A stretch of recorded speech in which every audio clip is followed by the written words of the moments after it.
የአባዬ ሚስት እንግዲህ በደስታ አባዬ ስለተመለሰ እሷም ማስታወት ስለቻለች እንግዲህ በደስታ አበባ ሰጠችው ማለት ነው። ሁሉም በደስታ ፈገግ ብለዋል ከእድል ውጪ። እድል ለምንድን ነው ያኮረፈችው? ምንድን ነው የሆነችው? እድል ደብሯታል እዚህ ጋር። ሌላኛው ተመስገንን እንግዲህ እንደዚህ አንቆ ከቤቴ ይውጣ፣ አንተ ነበርክ ቤተሰቦች ስታስጨንቅ የኖርከው ሲል እንግዲህ ያዙኝ ልቀቁኝ አለ። የአባዬ ሚስት እንግዲህ አሁን ሁሉንም ነገር አስታውሳለች፣ ሁሉንም ነገር ማለት ነው። ከዚህ በፊት ከአባዬ ጋር ምን ስታደርግ እንደነበር ማለት የሚያሳልፉት ላይፎች፣ ስራ ቦታ፣ ቤት ውስጥ ብቻ ብዙ ነገሮችን ትናንትና አስታውሳለች ማለት ነው። እንግዲህ አንተ የሌለህበት ባላስታውስ ይሻለኛል፣ እንደዛው ሳላስታውስ ብቀመጥ ይሻለኝ ነበረ እያለ ነበር ማለት ነውና እንግዲህ ዞሮ ደግሞ ቀጣዩን አብረን የምናየው ይሆናል። ግን ለዛሬው ትሁቴ እንግዲህ ናቲን መርጣለች ማለት ነው። ተመስገንን መርጣለች ማለት ነው። ከዚህ በኋላ ትሁት የተመስገን ብቻ ናት። አለቀ። 4 ነጥብ። ናቲ ተብዬው ደግሞ ከነተንኮሉ ከነምኑ እንደዚሁ ይቀመጣል ማለት ነው።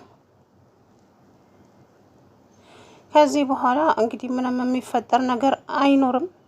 ስለዚህ ሁሉም ነው ሰው ዋጋውን ማግኘት አለበት። እነሱ ግን በደስታ እንግዲህ ከአባዬ ጋራ እንትን እያሉ ነው ማለት ነውና አባዬና ሚስቱ እንግዲህ በጣም ደስ ብሏታል። በነገራችን ላይ በጣም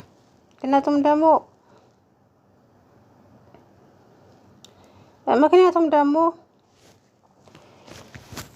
ያው ሁሉንም ነገር አስታውሳለች። አባዬ መጣ። በዛ ላይ ከዚህ በኋላ የሚጫናቸው ሰው አይኖርም።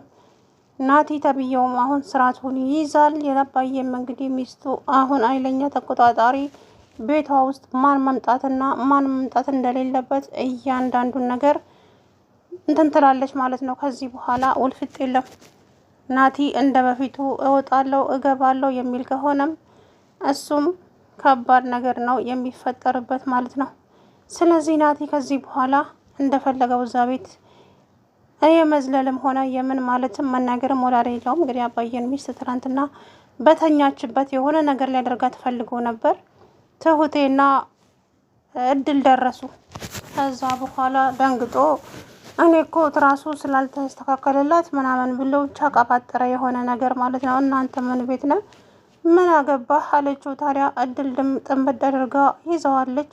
በሌላኛው ደግሞ ትሁትና ተመስገን እየተቀራረቡ ስለሆነ እድልዬ በጣም ከፍቷታል፣ በጣም ተናዳለች ማለት ነው። ምክንያቱም ደግሞ ያው ታፈቅረዋለች ማለት ነው። እንትን የምትለው ማለት አሁን ላይ እንግዲህ ናቲሻ ትናንትና ቁጭ ብሎ ሲቀባጥር ውሎ አባዬ ሲመጣ የሚገባበት ቦታ ጠፋው። በጣም ነበር የደነገጠው። ወይ ተዋረድኩ ለካ እኔ ስለ አባዬ መጥፎ ነገር እያወራው እሱ ደግሞ ምን ነክቶት ነው በዚህ ሰዓት የሚመጣው ሲል እንግዲህ አፉን እንዳሳ ከፍቶ ቀረ ማለት ነው። እንግዲህ እውነታው ይሄ ነው።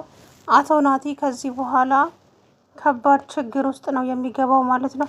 ምክንያቱም ደግሞ አባዬ እንግዲህ ታውቁታላችሁ ቀልድ አያውቅም ማለት ነው፣ በቤተሰቡ ሆነ በራሱ። ስለዚህ ናቲ የሚባለውን ሰው ጆሮውን ጎትቶ ከዛ ቤት ውስጥ መንቅሮ እንደሚያስወጣው አልጠራጠርም። ምክንያቱም ምን አይነት ተንኮል ምን አይነት እኔ እንጃ። የናቲን ነገር ሳስበው ራሱ ግርም ነው የሚለኝ በእውነቱ ማለት ነው። እና አባዬ ለሱ ክፉ ሰው አልነበረም፣ ግን ለምን እንደዚህ ክፉ ለመሆን እንደፈለገ የማውቀው ጉዳይ የለም በእውነቱ ማለት ነው። ክፋት ነው፣ በጣም ነው እንጃ። የእሱ ክፋት ደግሞ የሆነ ለየት ያለ ነው። እንግዲህ ቤቱ ያባዬ ነው፣ ማንም ሰው አያስወጣኝም፣ እማዬ ፈቅዳልኛለች እያለ እንግዲህ ሲዘማነን እኔ ያስወጣሃለሁ፣ አንተ ምን ቤት ነህና? አባዬ ቤቱን አደራ የሰጠኝ ለኔ ነው። ስለዚህ ከዚህ ቤት ትወጣለህ። አልወጣም። እሱን አብረን የምናየው ይሆናል። አንተም ደግሞ ተፍ ተፍ በል ተነስና ስራ እኮ ምንድን ነው? ወንድ ልጅ አይደለህ እንዴ?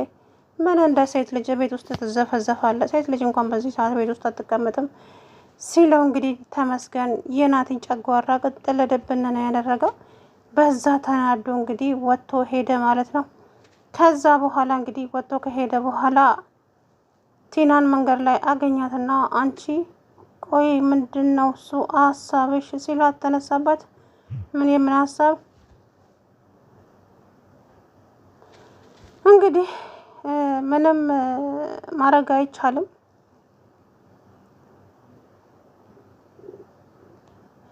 ከዚህ በኋላ ደግሞ እንግዲህ ናቲ ተብዬው አባዬ ቤት ገረገራውም አይደርስም ብዬ ተስፋ አደርጋለሁ ማለት ነው።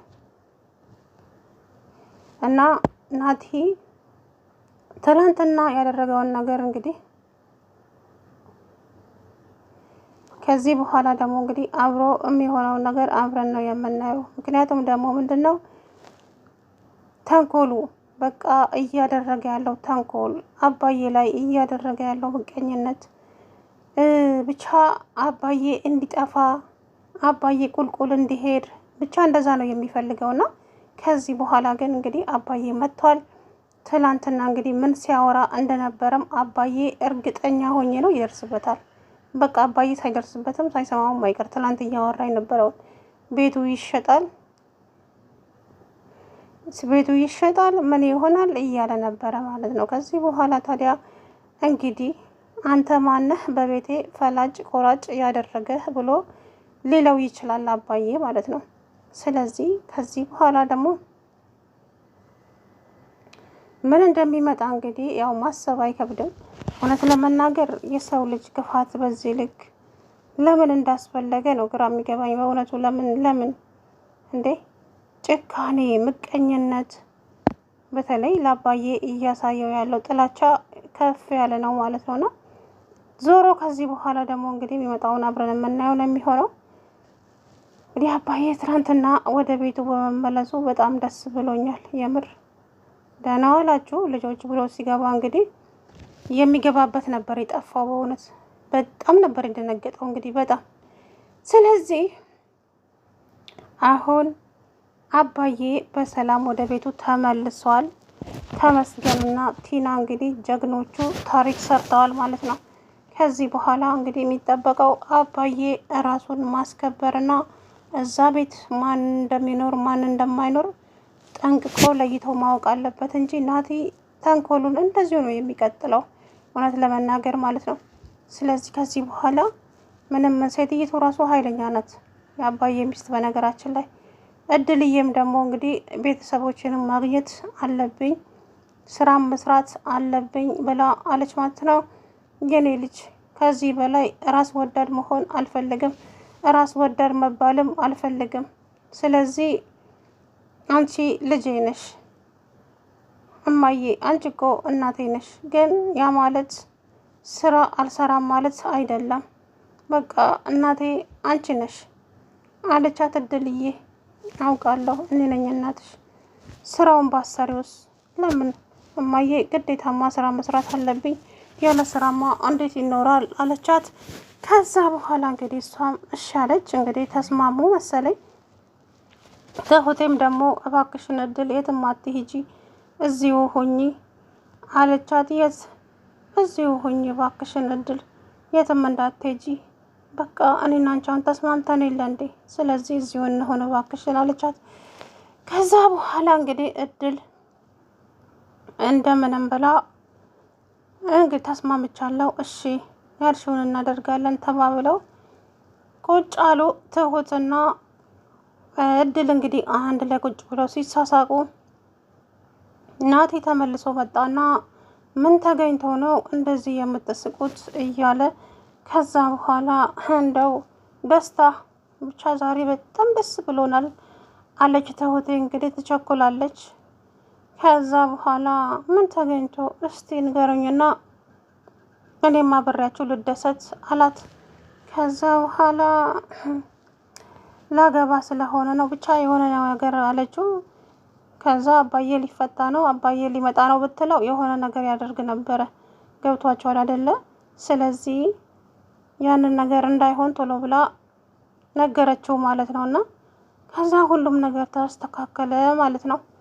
እናም አባዬ እንግዲህ በሰላም ወደ ቤቱ ተመልሷል። ብቻ ደስ ብሎኛል አባዬ ወደ ቤቱ በሰላም ስለተመለሰ የምር። ምክንያቱም እንግዲህ ናቲ ያደረገውን ነገር ታውቃላችሁ አይደለ? ምን አይነት ጭካኔ ምን አይነት ክፉ ሰው እንደሆነም አይታችሁታል። ስለዚህ ከዚህ በኋላ ደግሞ ምን እንደሚፈጠር እንግዲህ በጣም ነው የሚገርመው። ግን በእውነት እኔ አባዬ ላይ እየሆነ ያለው ነገር ለምን እንደሆነ አላውቅም። ጭካኔ የዚህን ያክል ጭካኔ ለምን እንዳስፈለገው ነው ግራ የሚገባኝና ዞሮ እንግዲህ አባዬ እንግዲህ ወደ ቤቱ መጥተዋል። ሚስቲቱም ታዲያ በደስታ እንዴት እንደሆነች አይታችኋታል አይደል? ትናንትና በጣም የተደሰተችው በእውነት በጣም ማለት ነው ከምነግራችሁ በላይና እንደ ቆማ የቀረችው ወላ በድንጋጤ ማለት ነው። ስለዚህ እንግዲህ አባዬ በሰላም ወደ ቤቱ ስለመጣ ታላቅ ደስታ ነው ለሁላችንም ማለት ነው። ማንም ሰው አይደፍራቸውም፣ ማንም ሰው እላቸው ላይ አይጨማለቅም ከዚህ በኋላ ማለት ነው። ስለዚህ ሁሉም ነገር እንግዲህ ይስተካከላል ብዬ ተስፋ አደርጋለሁኝ። እናም ሲቀጥል ደግሞ የአባዬ ሚስትም እንግዲህ ከዚህ በኋላ ንብረቷንም ሆነ ሀብቷን ሁሉንም ነገር ትቆጣጠራለች። ናቲ ይሸውደታል ብሎ ማሰብ እንግዲህ እሷ ነች አሁን ናቲን የምትሸውደው። ይሄ እውነታው ነው። ይሄ የማይካድ እውነታ ነው። ናቲን የምትሸውደው እሷ ነች እንጂ ናቲ በፍጹም እሷን ሊሸውዳት አይችልም። ስለዚህ ዞሮ እንግዲህ ብቻ ደስ ብሎኛል። የእውነት ነው የምላችሁ። ለምን እንደሆነ አላውቅም። አባዬ ስለመጣ በጣም ነው ደስ ያለኝ። ምክንያቱም ደግሞ ናቲ ተብዬው እንግዲህ ምን እንዳደረገ ታውቃላችሁ ትናንትና አይደለም። እናም አባዬ ደህና ዋላችሁ ልጆች ብሎ እንግዲህ ሲመጣ የእውነት አዋራው ቡን ነው ያለው ማለት ነው። ናቲሻ እንደው አያደርስ ነው እኮ ጌታ። እንደው ቢቀር ምን ችግር አለው? ክፋትና ተንኮል ይሄ ክፋትና ተንኮል እንግዲህ እሱኑ ጠልፎ እንደሚጥለው ቀድሞ ማሰብ ነበረበት። እሱ ግን ማሰብ ነበረበት፣ ግን ደግሞ ይሄንን ማሰብ በፍጹም አልቻለም ማለት ነው። ከዚህ በኋላ ደግሞ እንግዲህ ምን እንደሚፈጠር ለማሰብም ይከብዳል። አባዬ ማለት እንዲሁ በቀላሉ የሚሸወድ ሰው አይደለም፣ በቀላሉ እጅ የሚሰጥም ሰው አይደለም። ስለዚህ እያንዳንዱ ሰው የራሱ የሆነ ዋጋ ይከፍላል ማለት ነው ከዚህ በኋላ። ስለዚህ አባዬ እንግዲህ መጥቷል። ሁላቸውም በጣም ነው የተደሰቱት እውነት ለመናገር። ናቲ ብቻ አፉን ከፍቶ ነው የቀረው በድንጋጤ ማለት ነው። በጣም ነበር የደነገጠውና እንግዲህ ምንም ማድረግ አይቻልም።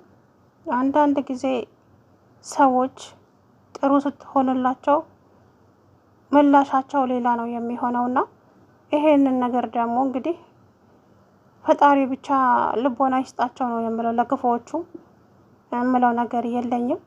እውነት በሰው ልጅ ክፋት ለምን ያስፈልጋል? እንደው አንዳንድ ጊዜ ስታሰብ ክፋት ምን ያደርጋል? የምሬን እኮ ነው። ለማንኛውም እንግዲህ አባዬ ሚስት ስጦታ ሰጥተዋለች ለአባዬ በደስታ ማለት ነው። በጣም ደስ ብሏታል። ብቻ በጣም ደስ ብሏታል። እየሳቀች ነበረ ምናምን ነገር ነው። እንግዲህ ከዚህ በኋላ ደግሞ ምን እንደሚፈጠር አብረን የምናየው ነው የሚሆነው። ታዲያ ትሁቴ አሁን ሽማግሌ ይላክላታል ማለት ነው። ከዛ በኋላ ሁሉም ሰላም ይሆናል። ሰላም ውድና የተከፈላችሁ የቻናሌ ቤተሰቦች እንዴት ናችሁ? አለው ደህና ነኝ። እንግዲህ አባዬ በሰላም ወደ ቤቱ ተመልሷል። ሚስቲቱም አበባ ሰጥተዋለች ለአባዬ ማለት ነው በደስታ